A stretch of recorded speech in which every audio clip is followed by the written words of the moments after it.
ሰላም ሰላም የቲቲ ግሬስ ቤተሰቦች እንዴት ናቸው? ደህና ናቸው ወይ? ዛሬ ደግሞ ይዤላችሁ የመጣሁት እንግዲህ ባልና ሚስት ናቸው። ባልና ሚስት ሆነው ያው እቺ ቆንጅዬ ልጅ ባለቤቷ ከተጋቡ ብዙ ቆይተዋል። ግን ትንሽ በእድሜ ተለቅ ይላል። ባለቤቷ በጣም ትልቅ ነው። በጣም የእድሜ ልዩነት አላቸው እና እሷ ደግሞ ቆንጅዬ ናት፣ ወጣት ናት እና የአካውንት ተማሪ ናት፣ አካውንቲንግ እና እንደዚህ በየቤቱ እየሄደች የብዙ ሰው ግንኙነት አላት። የብዙ ሰው ግንኙነት ስላችሁ ደግሞ ያው በስራ ምክንያት ማለት ነው። ቤት ውስጥ ሀብታሞች ቤት እየሄደች አካውንት ትሰራላቸዋለች ማለት ነው። ማኔጅ ታደርግላቸዋለች ስራቸውና በግል እየሄደች በጣም ብዙ ጊዜ ትሰራለች ማለት ነው። ባለቤቷ ደግሞ እሱም የተማረ ነው፣ ሞር ነው የተማረ ነው። ግን ቢሆንም የተማረ ቢሆንም እኩል ገቢ ያላቸው ማሻአላህ ገቢያቸው ምንም የሚበላለጥ ወይም እንትን የሚደራረግ ነገር አይደለም። በጣም ሀሪፍ የሆነ ኑሮ ነው የሚኖሩት የነበረው። ግን ከዕለታት አንድ ቀን ባልየው ብዙ ችግር አለብኝ ብሎ ተናግሯል። ብዙ ችግር አለብኝ ሲል በቃ በቤተሰብ ሆነ በጓደኞች ሆነ በሌላ ሌላ ነገር ብዙ ነገር አለ ብሏል። ግን ቢሆንም ግን እኔ ባለቤቴ ለእኔ መልካም ናት፣ ከእናት በላይ አይባልም እንጂ ከእናት በላይ ናት ለእኔ ብሎ ነበር የመሰከረላት። ግን እኔ አንድ ትልቅ በእድሜ በጣም እበልጣታለሁ። በዛ ላይ ስራ ከብዙ ወንዶች ጋር የምትገናኝበት በስራ ምክንያት አጋጣሚ አለ። ሁለተኛ ደግሞ በቃ እንደዚህ እያመሸች ስትመጣ ውስጤ ፍርሃት ፍርሃት አለው እና በቃ ውስጤ ተጠራጠረ። በቃ ጭንቀት ያዘኝ። ቆንጆ ናት፣ ጸባይ ያላት፣ ለትዳር የምትሆን ሴት ናት።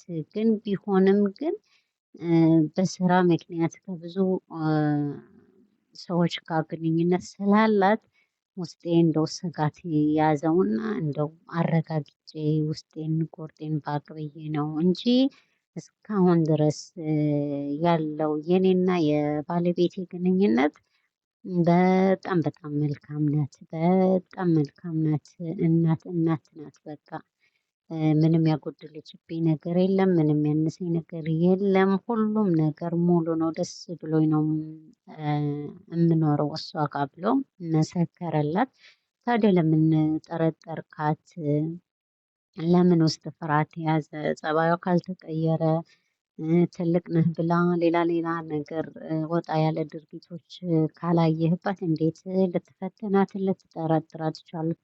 ብሎ ሲጠይቀው እኔ እንዲህ ነው ብዬ አልተናገርኳትም። ለእሷም ግን ከእሷ ምንም የተለወጠብኝ ነገር የለም።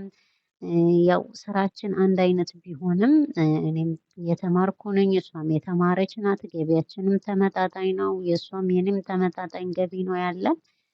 ግን ያም ሆነ ያም ግን ስራችን አንድ መስሪያ ቤት አይደለም፣ የተለያየ መስሪያ ቤት ነው። ከዛ ደግሞ እሷ በግሏ ማለት ደህና ገንዘብ ያላቸው ሀብታሞች ጋር ሂዳ ማኔጅ ታደርጋለች። የእነሱ ስልክ የእነሱ ስራ ማለት ነው። በዛ ያው እሷን ስራ ነው የምትለኝ።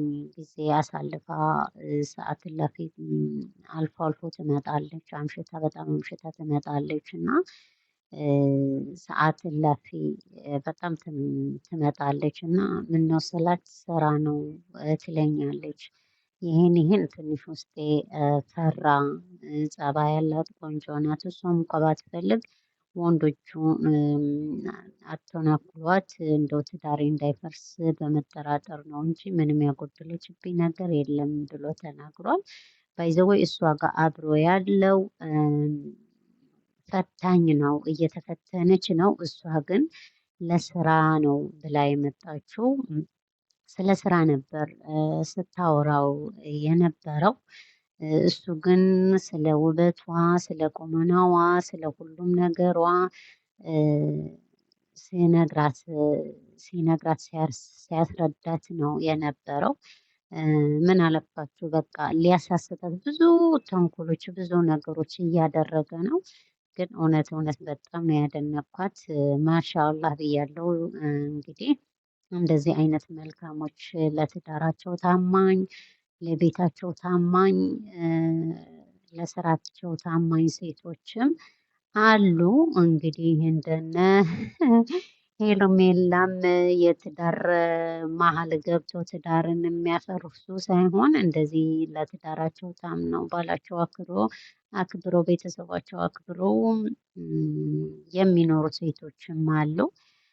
በነገራችን ላይ ብዙ ነገር ነው የሚላት፣ ብዙ ነገር ነው የሚላት። በቃ ሊያሳስታት ይሞክራል፣ ይነካካታል ምናምን።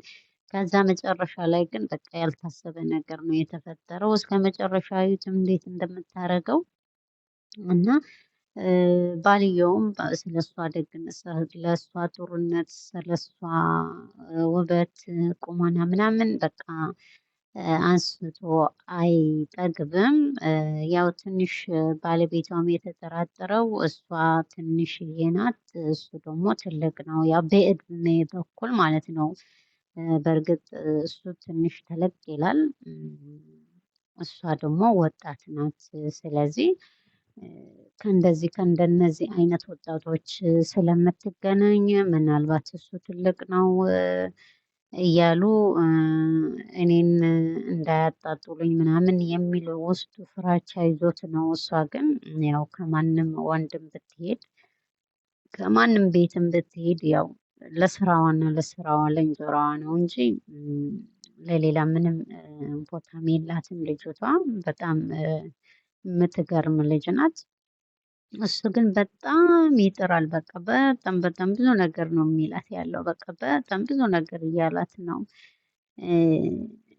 በቃ የማይላት ነገር የለም። በቃ እሷ ግን በቃ ስራና ስራ ነው የመጣሁት፣ ለስራዬ ነው የምሰራው፣ ስለዚህ ያመጣኝ ስራ ነው ብላ እየተሟገተችው ነው።